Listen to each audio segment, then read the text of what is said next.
What I've noticed about both of you is your discipline. Jeff, you're sick right now, putting on a flu game. This guy literally got hit by a car 2 weeks ago, and he's here doing content. What do you think separates you guys getting things done, keeping your discipline, keeping your commitments? There's always a reason not to do it. So like if you say you're gonna, like the big thing is don't say you're gonna do something if you're not gonna do it, Honestly, I think first off, if you're somebody that hasn't done it, set realistic goals first. Set micro goals to start getting the rhythm. Get the habit you could do, get it down. Once you got it down, add the next one. And then get that down, add the next one. Just crush them one at a time.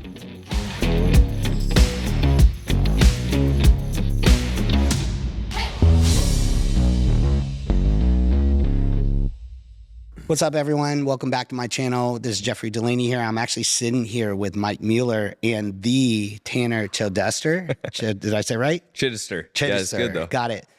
He actually runs a multiple business coaching. Like I run I've done over 9 figures in sales, run a consulting company, own some portfolios, have some tech companies. It's expanded, but I started off just a fitness guru, just passionate about fitness. As you can see, the guy's a beast. He's like, he hasn't worked out in a couple of weeks. He had an accident, but we're going to get into like how do you run a high level business and stay fit, and the interconnection between the two on how it's almost crucial. I mean, I could tell you firsthand, if I didn't, like, my businesses would suck.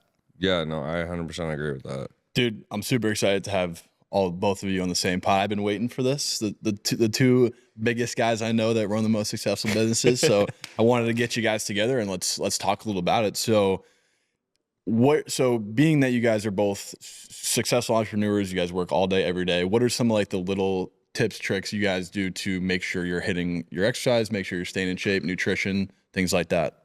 Honestly, I'll start with, let's see what Tanner's doing. I'm curious because... Sure, yeah. So, the first thing for me is I just try to wake up earlier. I'm not saying, and just for anyone listening, none of the things you have to do, but I'm on the East Coast. So if I wake up at, let's say, 4:30, 5 a.m., I can get all my stuff done for me before my team's up. And I like that. I don't like when I go to the gym in the middle of the day, and it's not that I can't. It's just people need me, right? That's when they're working. And so for me, if I can get up and do those things before, that's a win. Outside of that, the two biggest things that really helped me, and it was something I told my mom I'd do when I was rich, is I got a chef, man. That was a game changer. I remember I told my mom when I was younger, I was like, I want to make money just so I can not have to cook. And so I have a chef who I just tell him what I want. He'll try to make it. There's even recipes in like different, fitness guys' books that I can use, stuff like that. And then outside of that, I really think I do 45 minutes of cardio, I would say 5+ days a week. That really helps me stay lean. And then I just incorporated fasting. And the reason I do fasting, not because I think it's magical, it's just for me, what I've noticed is I like bigger meals, and my girl likes to go out, or people do invite me out. And when I go out, the last thing I want to do is like, all right, let me get the vegetables, let me get the chicken. Like, it just seems so lame. And so all that's doing is it's allowing me to have bigger meals, which makes more sense for me. And I've noticed I don't know if because it's been so many years, I just hate dieting. Like, I put on these 15 pounds because of a stupid concussion, and that would take me like a month and a half to get off. But if I, fast, it'll take me maybe 2 weeks, and I can go pretty hard. And for the average person, maybe that's not good, but for me, it actually helps I stay more motivated when I see more extreme results. And maybe that's why I've done so well in business, because the more money I make, the harder I want to work. It's like the slower I'm doing stuff, it almost demotivates me. So, do you feel you'd be as productive in your business? How old are you? 33. Yeah, just turned 33. So as productive if you didn't train or keep yourself healthy? That was the other thing. Yeah. Absolutely not. I think it's for my mental sanity. I think because of all the decision making and all the stuff going on, and all the employees I've had, that helps me stay out of prison. Like, I honestly think I'd be in prison, because without that release, it just kind of bottles up, and then it like spills over. I kind of always took back, like, growing up playing sports and just being in the the space. I guess it was like look good, play good. Right. And so it, like, whether it be for a sport or for an event or like in business, I feel especially in the space I am, if I was fat, you're not going to listen to me. Right.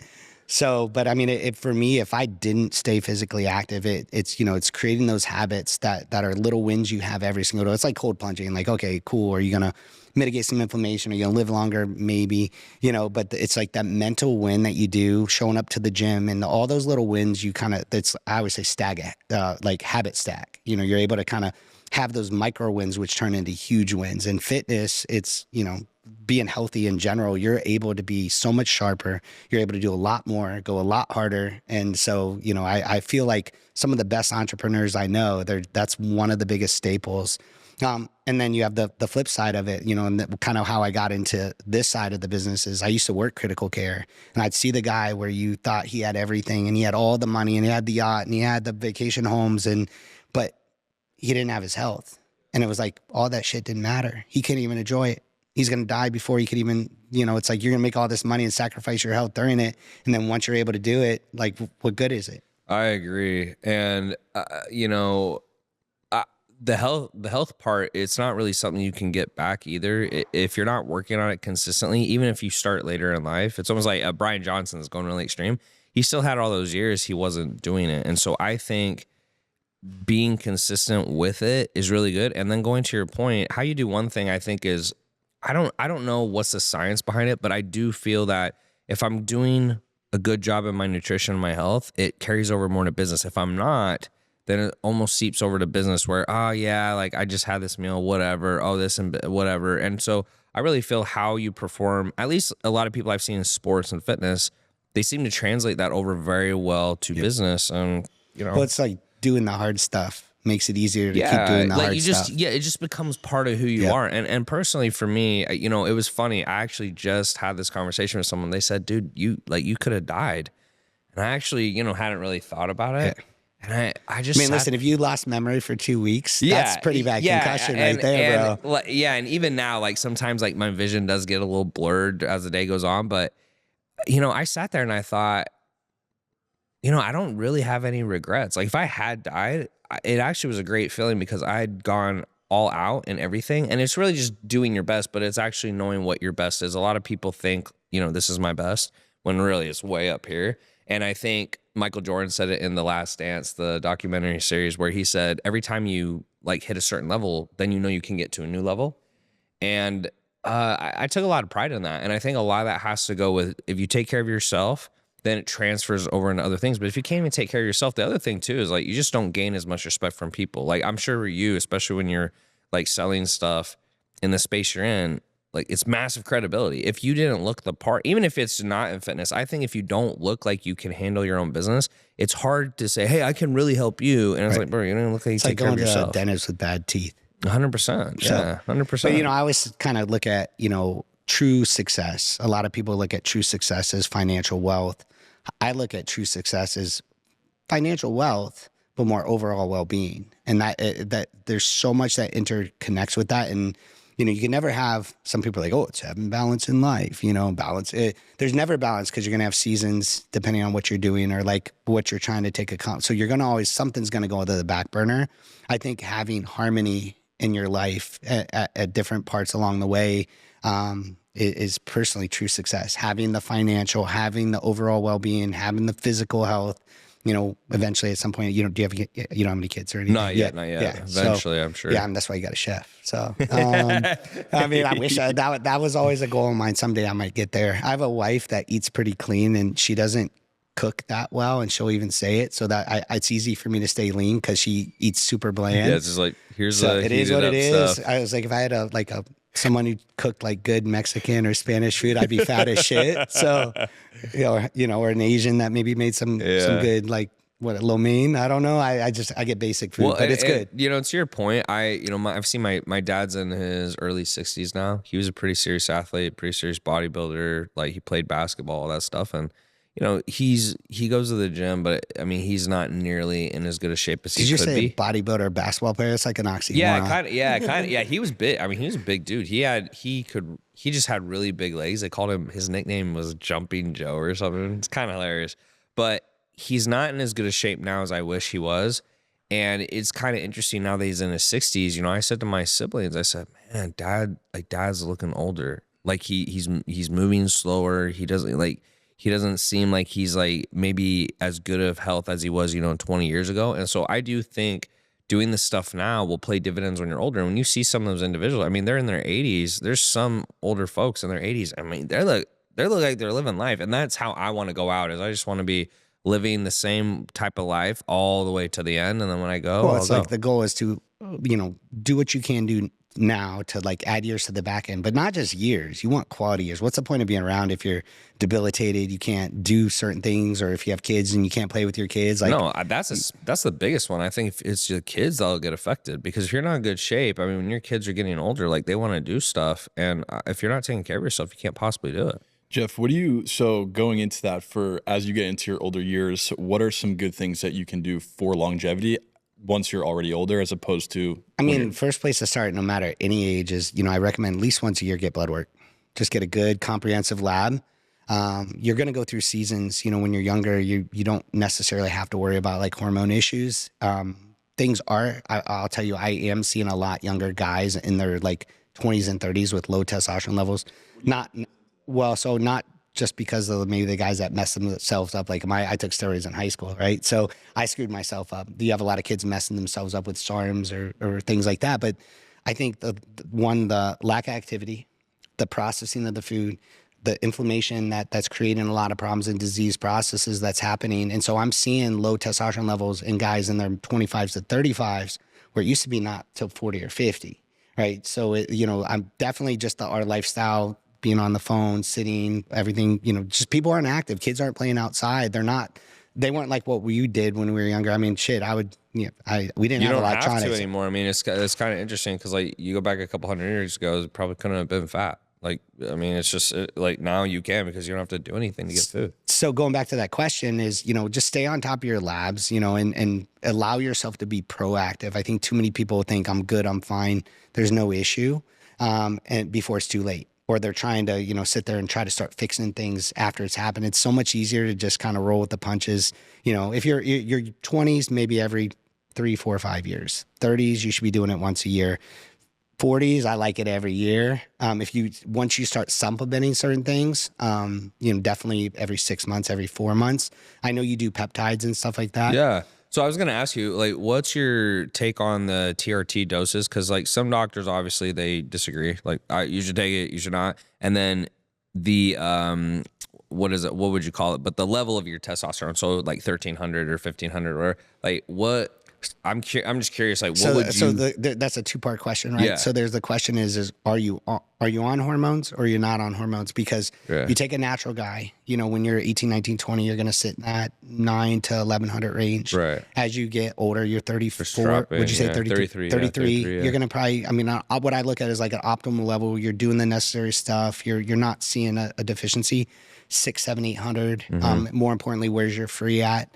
But once you start getting close to 500 or sub 500, that's typically where you got to look to start maybe trying to boost it, because you get a lot of the clinical symptoms of low T. You're tired midday. Right. You just lose lack of motivation. You're maybe doing the same stuff and you're putting on fat and you're losing muscle, or you're just not recovering from your workouts as quick. Yeah. Now, when you talk about hormone therapy, now this is where like I'd like to pride on, like, I've been doing this since 2005. Sure. A lot of places they're cookie cutter, because it's easy and they put everybody on the same dose and everybody gets 200 milligrams a week, and they do every 7 days, and they check you at the trough. Okay, at the trough, it's not about whether you're 900 or 1300. Now there's issues that happen at like where you're trying to keep the level. So I guess to answer your question, you're asking like what's optimal range on therapy or off like therapy? I'd say on therapy, because like a lot of people, obviously like natural, usually 1,000 is what they'll say the limit is.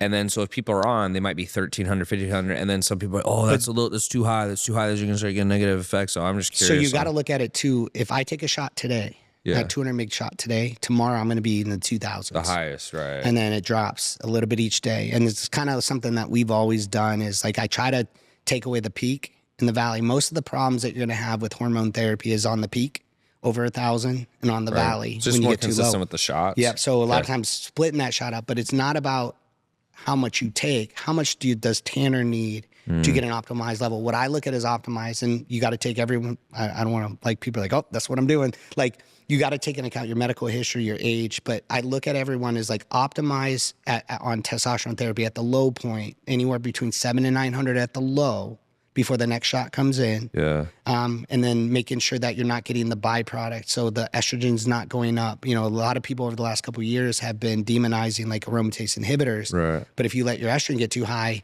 you might have a 1300 test. And this is the problem with a lot of clinics out there. They'll give you a shot a week. You'll come back high, but the guy's like, I feel like shit. And that maybe estrogen's going up and it's binding it. And so you might have a 1300 level with a free that's mediocre. And they're like, their solution is like, all right, I'll give you more. Now you just create more problems. So, you know, it's more so what does it take for Tanner to get that, I would like 9 to 1,000 at the low point, and then making sure estrogen's within range so you're not letting it bind to your test. And I want to get your free testosterone as high. So you have total testosterone, which is how much is circulating in your system. And free is how much is unbound available that your body can use at any given time. The higher the free, the better you feel. Got it. So I want your high normality, but I want your free through the roof. Okay. Yeah, because when I was younger and I was super competitive in sports and I was kind of like win by any means necessary, I originally took testosterone before I got my levels. And I wish I hadn't done that because now I really have no idea what my baseline is. But I've noticed as I've gotten older, I've been completely off and I've been on, and it's hard to get off because you just feel way better. Yeah, you just recover faster. You have more energy. You sleep better. Everything about my day. This is like a personal consult time. Like I was just gonna say something like, what have you done when you've been on hormone therapy? And this is things that people should think about. Once you start taking it from the external source, the testes say, tough. Hey, it's coming in. Why do we need to make it? Yeah. And the longer you replace it, the longer the boys don't need to make it. Now you get some guys that like go run gear and they have kids all day long because the testes don't fully kick down. They don't lose sperm production or semen production. But the more important question for you is while you're on hormone therapy and being, you know, if you don't want to have kids at some point or you don't want to like potentially you want to come off, what are you doing to keep your own rhythmic testicular function in the background? I take HCG. I do. Yeah. Okay. And that's smart. Like that's more, I always kind of look, it's like an insurance policy for the kid. It's insurance policy that if you don't want to stay on testosterone long term, you definitely are not going to be rocked when you come off. Sure. But the big thing you got to think about is if you do want kids, like keep some of the, so you're kind of in a battle right now. Like testosterone's telling the testes go to sleep. And ACG is saying, hey boys, stay awake. Yeah, stay awake. And so you want to keep them working. It's easier to recover a guy having some function versus waiting for them to completely go, peace out, we're done. Yeah, so you think being on ACG is better than completely off? Because like some doctors will say it, but I don't see the point. I'm like, why would you just wait for them to completely shut off and then try to get it back on? That seems like more work. It's way much more work, and it's harder. So I've had a lot of guys that, you know, come to me after some point, maybe took steroids for years, and now they're like, all right, I don't want to have a kid, and they have no semen production. And we do a lot of like recovery type protocols. There are ways, and there's IVF-MD and some of those places out there, but it's a much harder path, and it's a much shittier path for you to go through to try to really like take the paddles to because you got to go much harder. Like you're probably taking ECG at like probably 500 units, right? Yeah. 2 or 3 times a week. Yeah. So usually I recommend 2-3 times a week just to keep them working in conjunction with the test. Kind of what I do like every other day. When you go to like, say you didn't do that to try to truly wake them up, sometimes you got a couple ACG and clomiphene, tamoxifen, and like HMG to kind of hit every pathway and you wake the boys up and you're talking thousands of units of HCG every other day. Yeah. Like 75 units of HMG and clomiphene to really try to even wake them up. And sometimes guys don't wake up. Yeah. So for you, and you think it's like more customized, but like depending on the doctor, is there any range where every doctor usually is like, that's too high, or does it just varies by doctor? The question is one, where's your level? Are you getting the negative byproduct? Are you getting estrogen? Are you having problems? Is your cholesterol off? You as a guy, like somebody with predisposition to prostate issues, going too high makes more tests, turns into dihydrotestosterone. That's what feeds hair loss. DHT, That's what feeds prostate issues. So it's like, as long as your prostate's not moving, your blood pressure's not out of control, you're not making blood super, super thick where you're having to donate blood really, really fast. And that's the thing that a lot of places unfortunately don't do. They won't treat down the line to make sure you're staying homeostatic. And so it's fine if you feel great at 1200, you're not having any problems and you're not getting a lot of byproduct.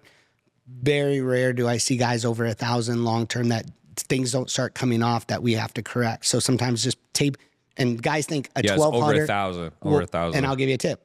Guys at 1200 with a free at 100, I could put you at 900 with the free at 250, and you're going to feel 10 times better. So it's not so much about how much is in the system. It's like once you get someone lined up and homeostatic, it's lights out, game over. Yeah. Like, that seems to be the argument is usually they, anything over 1,000 are like, oh, eventually you're going to get negative something. Usually it seems like if it's under 1,000, which obviously is like the natural limit, it's not. And like, would you say like you're mostly, I'm just curious. well, I'll tell you me. general, So like, I used to think more is better because I played sports and I was like optimize and 1,300 is like, I just had more problems. I feel better now. I try to keep myself about 950 at the low. I do 2 shots a week. Interesting. I keep my estrogen between about 25 and 35. And that's the thing with like aromatase inhibitors, and people are going to shit on me for this, but if you get a lot of estrogen, you not managing your estrogen is worse than you managing your estrogen.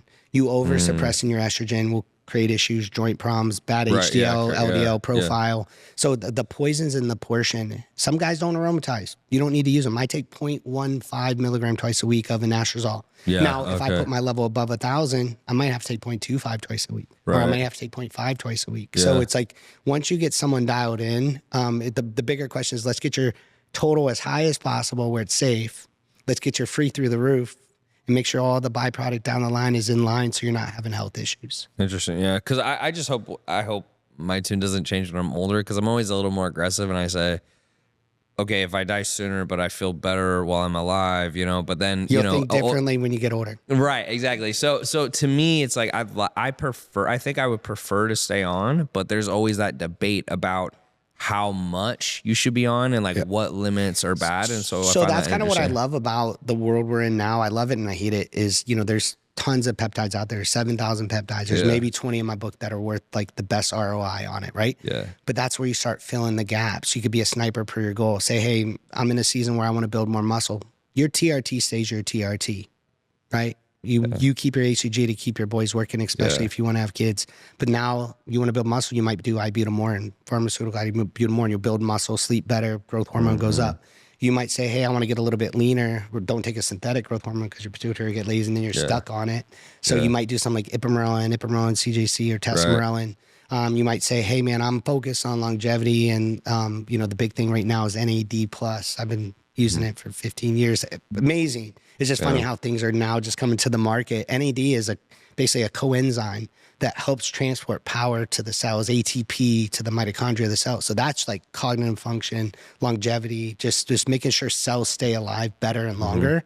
If you say, hey man, I have Lyme disease. I was just talking to you guys. I'm actually a little sick right now. Oh, wow. I shot way too much of it, but I've learned to play. Thymosin alpha 1 is TA1, basically tells our body to increase our natural T helper cell response based on our natural immune response. I don't take medications. I've had Lyme's, I found out when I was 26, I have chronic Lyme disease. Oh, wow. I'm able to manage it with nutraceuticals and TA1. Actually, during COVID, I don't know if I can say that or not, but during CVID, there was data hit showing people either prevented or got over. And I actually used it to get over. I shot a whole bottle because I thought I was going to die. And I didn't know COVID was going around. I was able to blow right past it in 24 hours. Like nothing happened. And then all the studies came out. I checked my antibodies. I had it. But that could help your body for autoimmune, just keep your natural immune response up. So it just depends on what gap are you trying to fill? There's peptides that fill those gaps safer versus taking something synthetic that maybe might cause a problem later. Yeah. That's also interesting what you said about HGH is like better to take kind of what do you call it? CJC? It's not the actual version. So what's the difference in definition term? It's like HGH is a actual replacement. So this is a good analogy. So you think of you have TBT therapy, which I group testosterone boosting therapy, and clomiphene, old school Clomid, ACG. Those tell our pituitary, tell the testes to make test. And then you have testosterone, which basically replaces what our body does. Once you put something in, the body's like, I don't need to make it. So you're replacing it. Growth hormone, think of growth hormone like testosterone. When it comes in, my pituitary is like, hey, we don't need to make it. Especially if you take it at nighttime. A lot of guys will take it at night. Bodybuilders take it at night. Your body pulses the most growth hormone at night. Why would you want to tell your body to not pulse its own natural growth? And that's why it should, not condoning the use of it, but you could take it in the morning. But growth hormone peptides are like TBT. They send signals to tell your pituitary to make more growth hormone.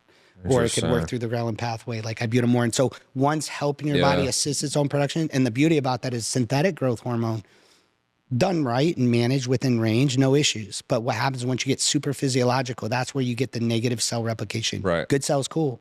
Bad cells, you might be spreading some cancer, right? Over time, I used to take growth hormone. I told you, I found out when I was in my 20s, I started with growth hormone.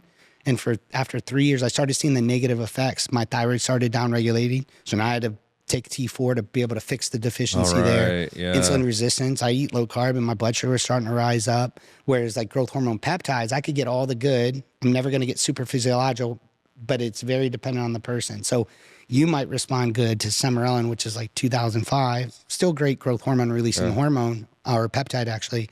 Ipamorelin, some people respond a little bit better. Right. Ipamorelin, CJC. CJC actually just magnifies the growth hormone. So it's a GHRH with a GHRP. And then you have testosterone, which is like considered the Mac Daddy. Funny story about testosterone. It actually that's the best one. That's considered. Well, I thought it was imipamorelin and CJC. Yeah. So everyone wants a class. I'll break that down for you here too. Okay. Like testosterone's more, it actually came to the market years ago to go toe to toe with big pharma growth hormone. It was called Agrifta. Okay. It was meant to basically stimulate the pituitary, put out growth hormone. They class it as a biologic, and big pharma growth hormone kind of blunted the outtake of that. But it had a pronounced effect on visceral fat. So rather than use synthetic growth hormone with a HIV or wasting patient, they could actually use Agrifta and get the visceral fat down and still help out the growth hormone level. Never really took off. And now it's starting to come out more mainstream and people are making it, still considered biologics, although it's a growth hormone releasing hormone. I would say about 95% of people get a response. So not saying Semarellin's better than testosterone or vice versa. Semarelin, I'd say 30% of people get a response. That's amazing. Oh, got it. So it's all independent on the person. So when you look at it, and I've kind of like, let's say I've been doing this. It's just blood work you have to look at. Well, not even, you blood work and also symptoms. Because you got to remember, if I give you growth hormone and I give you 2 units and say your IGF-1 was 151 before I started, and then usually with synthetic growth hormone, you'll jump 30 to 50 points per unit you take if it's good. And it should do that. Like if I give you testosterone and you're at 400 and I want to get you 900, I could do that.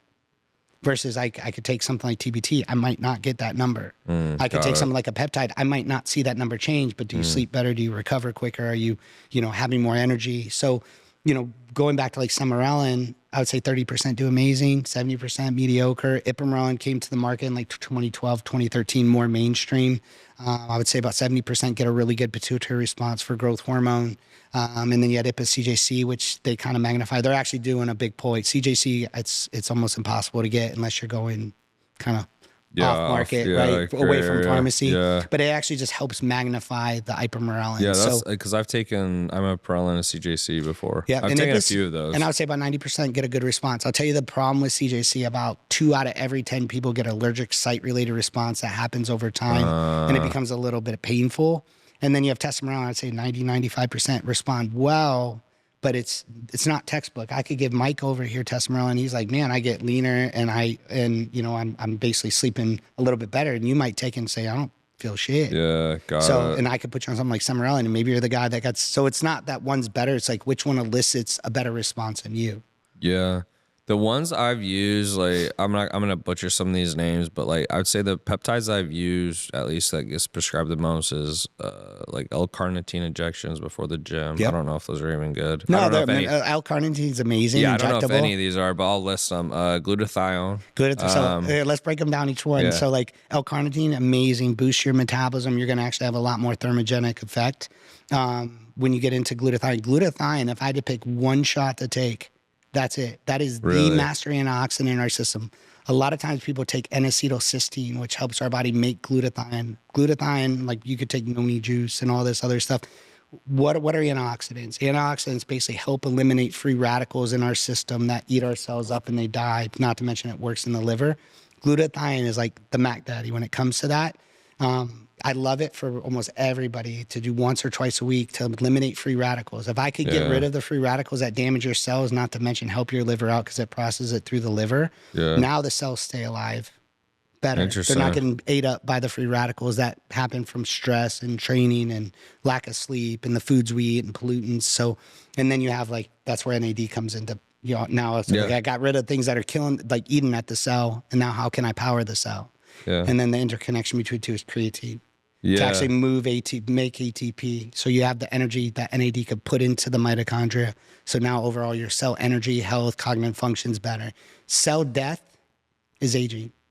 If I could prevent cell death, I'm going to look better longer. That's the other one I take. I take NAD plus, or I've tried it. I've taken, what's the other ones? I'm going to butcher the name, but copper tripeptide. Yeah, it's so like copper blue for your tripeptide, skin. GHKCU. Yeah. It's considered Yeah. the beauty. I use it.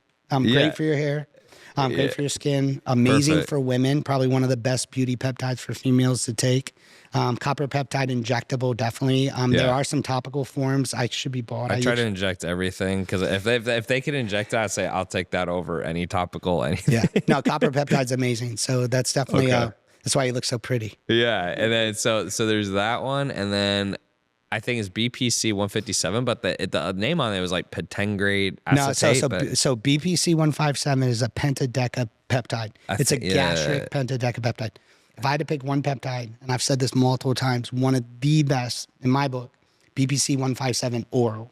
Oh, Think about interesting. it. So, but I'll Okay. talk about the applications of the BPC 157 oral is basically a gastric pentadecapeptide. So a lot of the pharmacies are having to list as pentadecapeptide acetate, right? Because they can't list it as BPC. It's so stupid. But, long story short, That's exactly what the name is. So it heals gut lining and gut inflammation. Our gut's our second brain. If I could decrease gut inflammation, systemic inflammation comes down. What is the cause of all disease processes? I guess you're gonna say gut. Inflammation. Yeah. Right. So it's like, how can I mitigate inflammation? I'm actually bone on bone in both knees. I've had 9 surgeries. I still train. I still do Muay Thai. I still do jujitsu. I still squat. I'm 16 years on oral BPC. I don't take Aleve, aspirin, NSAIDs. When I don't take it, my knees swell up. And so I thought for sure injectable would still be better. So injectable is going to be more pronounced to the tissue. You still get a systemic response. Now, if you said, hey, Jeff, I messed up my shoulder, maybe it doesn't need surgery, or, I tweaked something, injectable is going to be more pronounced. That and TB, I like to couple TB 500 or thymosin beta 4 together. Okay. Depends if it's a connective issue or not, but usually injectable is going to be more pronounced. So when I had my knees done the last time, I actually put a milligram of each in my knees for 15 days. It should have been a 6-month recovery. I was running at 6 weeks. Wow. But I always keep like the cover. I look at oral BPC. Have you ever seen the Big Fat Greek Wedding? Mm-hmm. And they put, you got something, you got a problem, put Windex on it. Yeah. Like That's it's like how you Windex. use It's literally, because think of it, I'm healing my gut, leaky gut. If I get rid of gut inflammation, now systemic inflammation's down. Now I tweak something, I heal really quick. Like it's just overall probably the best peptide. That's like a staple in my regimen. Yeah, it sounds like I think most of them have been good. I'm trying to think if there's anything else that what do you guys think about, because I know we talked about this a little bit earlier. What do you think about this whole biohacking revolution going on, where people are just, you're skipping nutrition, you're skipping the gym, but in the morning you got to get your red light therapy, you got to get your ice bath done, you got to make $100,000 in the ice bath by 8 a.m. or your day's not good enough. Like, I know you have some thoughts on this, so I'd be curious to get your take. Listen, a lot of those modalities, I think have some benefits. I think, once again, it's like doing the hard stuff. I think if someone's willing to put themselves through 39 degrees for 3 minutes, it's easy to follow some nutrition and easy to go train. Like, I think the mental win that you get from that first thing in the morning, I do like that. Like, just the discipline aspect of it. Anti-inflammatory, yes, to the extent that I think they're saying, as far as like adding longevity, if you're consistent over time. Red light definitely can help, like mitochondrial, like power to the cells. Most people want to do the easy. And like, when you really look at it, and I'm going to try to help you out on something here in a minute too. Everyone wants the shot, the pill, the easy thing, or the gimmicky thing that's going around that might help 1, 2, 3%. Man, I'm the guy, like, time is money. And like, I also look as like, I want the biggest ROI. What's going to give me the biggest ROI? Well, first off, your nutrition. Yeah. And so how's my nutrition set up? Because nutrition in my book is a drug. And that's kind of like where I originally started, and then started seeing how you could change your food and you can change your body pretty quick. I'm pretty small now. I don't try to stay big. I've worked with athletes for many years. It's food is a drug, and that's like, in my book, 70-80% of it. And then next in line, you're looking like, what can I take that's going to truly optimize my hormones, whether I do it naturally or if I have to do it artificially, depending on what I'm doing, what my goal is, what kind of peptides can make me heal faster, recover quicker. I'm a big sleep person.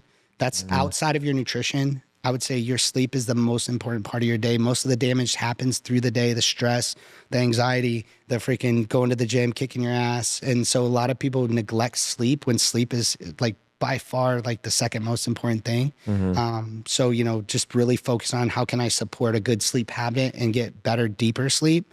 And then you could add those other modalities. Once you get your food right and you get your physical activity right and your sleep, once again, my 3 dimes, right? Sleep, nutrition, and training.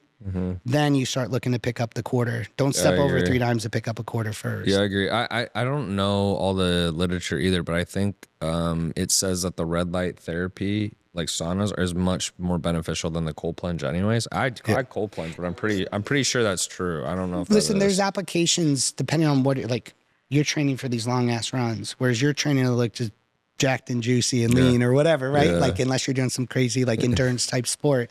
You know, where it's applied. Like if I'm, you know, maybe I have some osteoarthritic issues, I'm trying to mitigate inflammation. You might do a post-training. You might not do it first thing in the morning. There's a lot of literature pre or post-workout. At nighttime, man, I could tell you, like, getting into not so much red light, but actually a hot sauna. There's a ton of data coming out on that for like just mitigating a lot of. Like isn't it like 4 times a week at 175 or something like that? high temperature. Yeah. I like the, you know, you have the hot saunas, but like the one I've gotten is actually, it's infrared red light, and it doesn't heat up the same, like it's manageable, but you're internally super get a lot hot. hotter. Yeah, super crazy hot. Like you're sweating like crazy. I've actually really enjoyed that. And the thing I like too is it seems like it doesn't have as much maintenance on it, like versus a hot one that's like things are constantly breaking because it's so hot. Yeah. Yeah. I mean, and listen, all those are great modalities, and just look, if you're going to do it, look at your goal and be a sniper where the application is going to go. So you get the biggest ROI with it. Like you could use it multiple different ways. So it'd take us forever to like explain like per what you're doing versus what you're doing. But something you said too, you know, I see a lot of people make this mistake, and not saying you do, but you like intermittent fasting. I'm not opposed to intermittent fasting. And I do like yearly doing like a 3-day fast, just clean out the gut. I usually kick the year off with that. Just try to clean everything out, get inflammation down. When you fast, when do you typically train? Because this is like good information that a lot of people don't know, and I get this question a lot over the years. Yeah, I mean, to be frank, what I try to do is I try to train the same, maybe minus the cardio. I don't feel amazing, don't get me wrong, but if I have decided to fast, I will try to at least do the weight train. Sometimes I'll do the cardio as well, and then I just kind of like suck it up. But you do that in the morning, right? Yeah, usually in the morning. Like I'll train the same no matter what. Like I get up, I train faster regardless. And then, but you fast how long? I mean, it depends. I'll do a day. I've done 2 days. I've done 3. The most I've done is 5. 5 was pretty crazy. So, and listen, there's people will see results with that, but like, so this is where I always I was fascinated to go down to the micro, not the macro, right? Sure. If you're going to, fasting's great for your gut, inflammation, but you also got to look, are you shooting yourself in the foot? How can I get a bigger ROI? I'm putting in the work at the gym, I'm doing the cardio. And so say I get up and I go train, and then I do my cardio, and then I'm going to fast post that. Once you create a metabolic demand, you might not burn muscle, and it takes a while to catabolize muscle. It's not going to catabolize muscle in 3 minutes and liquefy fat if you don't have perfect amino, or I don't know if I threw that out there right, but it's just it's a thing of mine that like bothers me. Like if you don't have this, you're going to liquefy muscle. Not true. It would take a long time for that to happen. But think about it. Like you create a metabolic demand, you're not feeding that demand. And so now you have this time where you're not burning muscle, but you're not burning fat. You're kind of letting your body down regulate its metabolism. Whereas like say, hey, you love fasting and you like training in the morning, you don't want to train that. You might have like at least like a hydrolyzed whey isolate shake right after you get done, then fast. And then what you might do pre that is if you're going to maybe have MCT oil right before you train, so you're supporting what you're about to do. What's the building block of muscle? Protein. Have protein to replenish what you did. And maybe you don't want to eat food and you want to still have the gut benefit. You might have a liquid protein shake with some EAA aminos and then do your fast until later in the day. And then you could go out to dinner with the girlfriend and crush some food and caloric. Because at the end of the day, with weight loss or weight management, think about it. I could put you on any type of diet plan. I could put you on ketosis or carnivore or intermittent fasting. You got to make sure the deficit's set right if you're trying to lose weight or maintenance or if you're trying to build. And then you got to make sure that you're not too deep to where you're working against yourself. Like, see, and I think that what a lot of people get confused. They're like, intermittent fasting is great and I'm staying lean, but what happens when you stop intermittent fasting? You start gaining weight really, really quick. perfect example. You're probably intermittent fasting, and then you start eating food, and you put on how much weight in the last couple of weeks. Oh man, shoot. I mean, I don't remember well because of concussion, but I mean, I put on probably 15 pounds. Yeah. Yeah, and it happens quick, and that's where they're like, "Oh shit! Now I got to go back to starving my metabolism." Yeah. More people undereat their metabolism than overeat their metabolism, or what it starts up. And listen, you're mentally strong. You're a business entrepreneur, and like you're type A. I already tell you, you're type A, right? But most people aren't type A, and so it sets them up to make a bigger problem. They don't eat, and then when they do eat, they eat, and they eat like shit. And they now eat it's too like much, et cetera, and then they kill their metabolism. One of the first things I teach at New Viva, first thing, day one, program one, don't skip breakfast, lunch, and dinner. Not saying you can't intermittent fast, but if we're gonna do it, let's just make sure we're not. Is it mostly because of the overeating? Is that the big reason for it? I think a lot, but you got to think you're still training and stuff, so you're not seeing the damage as quick because you're still having muscular contraction. Damage meaning like you're not getting it, but is the damage referring more to you're not getting the benefit from the training, like the weightlifting? Well, you're maybe not getting a bigger return on your muscle growth because you didn't support the muscle growth nutritionally. Well, yeah, I get that. I guess, I get that, but I guess like when I am fasting like that, my mindset isn't what is optimal. Like if that makes sense. I also think, and I'd be curious to hear your answer, is if you are fasting, it's better to train weights than not, because you can lose more muscle by fasting and not train than even if you do train. Even though I think that's like not popular, but I mean, listen, I train fasted every day, but I make sure that when I'm done, or if like when I want to build, I'll actually add intra carbs during my training. I'll drink carbs while I train. Right now I'm still trying to stay somewhat lean, so I usually will just make sure I have like a high quality protein afterwards. And then sometimes I might have gaps in it just depends on what season I'm in and what I'm trying to do. What if you're doing a 3-day fast? Would you train like weights? No. Oh, so 100%. So you don't. Hell no. Interesting. I would never. And that's one of the things I talk about every first of the year when I try to get other people to like clean up the year. Don't sit there and create a metabolic demand that you can't feed. Okay. Use it. Why are you going to make it harder on yourself? Why are you going to make yourself more hungry? And why are you going to have a chance to burn muscle? Like you work hard to get the muscle. That was the debate I thought is like, ideally, I could see your point, but I thought if you lift weights and give it that stimulus, even though you're not eating, that would help you hold on to more than if you didn't. Yeah, but you're talking a 3-day period. You're not going to cannibalize muscle that quick. And, Oh, okay. And creating a demand that you can't feed, well, you might not lose muscle, but you're also not building your metabolism. Oh, God. So you're talking more about and that also makes sense. The compliance to it. Like why make the fast any harder than it has to be? Use it as a true. Like I always say personally, like that 3-day I do every year. It's usually I'll fast, hydrate. I make sure that like I do mobility work. I'll go get a massage. I use it as a full recovery. Let's just clean out. Okay, got it. Okay, yeah. My final question for you guys is you guys, what I've noticed about both of you is your discipline, right? Yeah. So Jeff, you're sick right now, put on a flu game. This guy literally got hit by a car 2 weeks ago, and he's here doing content. Listen, we don't skip a beat. Man. No don't skipping stop. days. And something you said to me when we were in Miami a month ago is your 2025 goal is to keep all your commitments. Yeah, bro. It's just like, because if not, you just don't respect yourself. It's there's always a reason not to do it. So like if you say you're gonna, like the big thing is don't say you're gonna do something if you're not gonna do it. You know? So what would you like?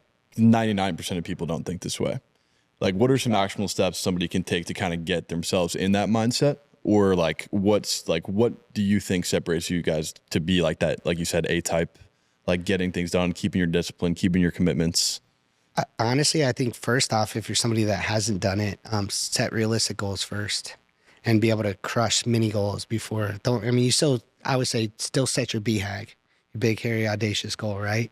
But you set micro goals to start getting the rhythm. And it's like, and then once you got that down, I hate when, even weight loss, I talk to people about weight loss or they're going to go on a diet or they're going to get ready for a marathon or whatever. It's like they go all in and it's not sustainable. And it's like almost too hard. It's like, put yourself in the water, just turn the water up a little bit more each day, and it's like, that's where it becomes long-term. Those habits become more long-term. They're attainable every single day. And that's going back to like habit stacking. It's like, get the habit you could do, get it down. Once you got it down, add the next one and then get that down, add the next one.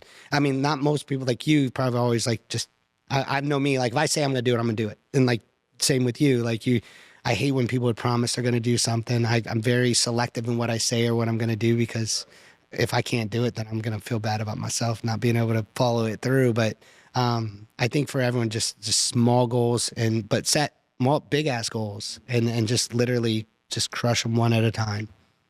Yeah, it's an interesting question. I think about this a lot because of my team and my clients, and so I'm always trying to motivate them. So I don't know if I have the perfect answer. Because I look at myself and I think, why am I so driven? And I think at a young age, one, I had a dad, like he worked insanely hard. I think to this day, I thought that was normal, but it wasn't until I saw their dads and I was like, oh, like your dad's kind of lazy, right? I think number two is he always said, he's like, hey son, you can have whatever you want, but you got to go get it. And so I've always just been I would say I've always been driven to be excellent. Like from a young age, I don't know if it was sports. I'm not 100% sure, but I've always just been driven to be excellent. And so even when I'm like, coaching my sales guys or my messaging team or whatever, I'm just like super aggressive by nature. Cause I said, okay, like if I'm going to message, like say I'm my setters, right? I'm like, if I'm going to message, I'm going to book calls. If I'm going to book calls, then I got to be aggressive because if this person doesn't think the way I need them to think, I have to say something or have to question something so he changes his mind. And I think some people just don't have that. They go, I don't know, and I don't relate. Like this is why maybe I can't answer the question. They go through life and they don't really but I think you hit it on the head a little bit ago, man. Yeah. I think it's how you were brought up. And I think, it's crazy when you see people that were given everything, or maybe like you probably were never handed. Yeah, no, I mean, from what I take, and 6 siblings, hustled and like worked teacher. hard. And that's a huge point I try to make. Like when you do decide to have kids, like showing them like what real life should look like how to be, whether it be like if you're gonna do it 110. If you're not gonna do it, don't do it at all. Yeah. Like my dad was always like that way. And I feel like that was ingrained in me. And I'd say it to my son's 14 and a half now. It's like, if you start it, you better finish it. And like, I was like, and if you're going to do it, you're going to do it 110 or don't even start the process. Yeah. I think to your point, obviously I don't have kids yet, so I can't say for sure, but I think it sucks because you have a hard life, so you want to give your kids a lot of stuff. But the irony is if you give them all the stuff, they're going to have a hard life because by you making their life easy in childhood, when they get older, I saw this in some of my friends. They have rich parents. Yeah. Every time they had an issue, their parents would give them, my parents were like, yeah, like if you want to go to college, better get a scholarship. Yeah. Yeah. And so it just pushed me to do things that when I was an adult, I said, man, I'm just harder than most of these kids. Like, I just got more of the oomph needed. And so if you obviously you don't like pray for a hard life, you can't even control it. But I think doing like pushing yourself to do difficult things like losing weight or running or whatever, marathon, like, and you actually do it, that's the thought that says, man, like I can actually do hard things. And then it just becomes second nature. So for me, doing hard things, like it's gonna happen. Like I don't know. It's just my mindset. Yeah, dude, you guys are awesome. I feel like we just got a masterclass in health, wellness, longevity. It's like I got a master class. I just got to ask. I'm so wondering how I need to get on Tanner's level. Well, thanks for watching. Please like, comment, subscribe. We should definitely do a part 2 of this. You guys are great, and thanks for coming on.